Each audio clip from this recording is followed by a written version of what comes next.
In a remote corner of West Africa, a man was born without wealth, without weapons, but with an idea.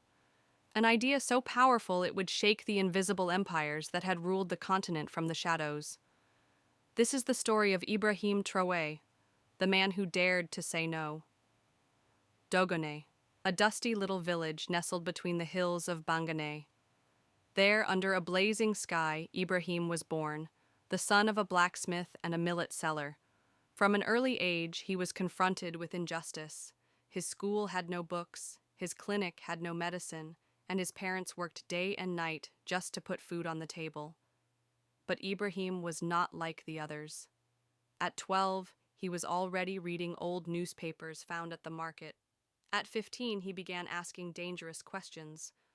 Why are we poor in such a rich country? At Yabaria University, Ibrahim discovered Africa's hidden history. He read Sankara, Nkrumah, Amilcar Cabral, but also Fanon, Chomsky, and even Marx. He came to understand that his country's poverty was no accident. It was maintained. Multinational corporations exploited the gold, the uranium, the cotton, and the leaders, they lived in luxury, in exchange for their silence. So Ibrahim entered politics, not for power, but to return power to the people. In 2031, against all odds, Ibrahim Troué was elected president. At 39 years old, his first words were, "This country belongs to those who cultivate it, build it, and protect it, not to those who plunder it." He slashed ministers' salaries in half. He nationalized the gold mines. He renegotiated export contracts. He banned foreign-funded parties from sitting in parliament. The results were staggering. In just 2 years, the education budget tripled, hospitals were revived, electricity reached rural areas, a national bank was born, and most importantly, he created a sovereign currency, the koba. But one does not challenge the world order without consequences. First came the anonymous threats, then bribery attempts, then orchestrated protests.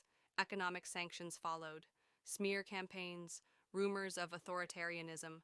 Other African heads of state, manipulated or afraid, began to distance themselves. But Ibrahim stood firm, until one day an advisor brought him this message. "Mr. President, a meeting was held in Geneva. Your name is on everyone's lips.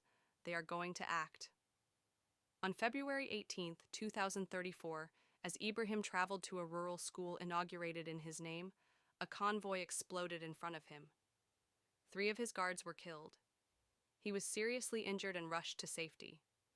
For days, silence. The people held their breath. Then a video message was broadcast from his hospital bed. "I will not bend. My blood is African, and as long as it flows, our fight will live on."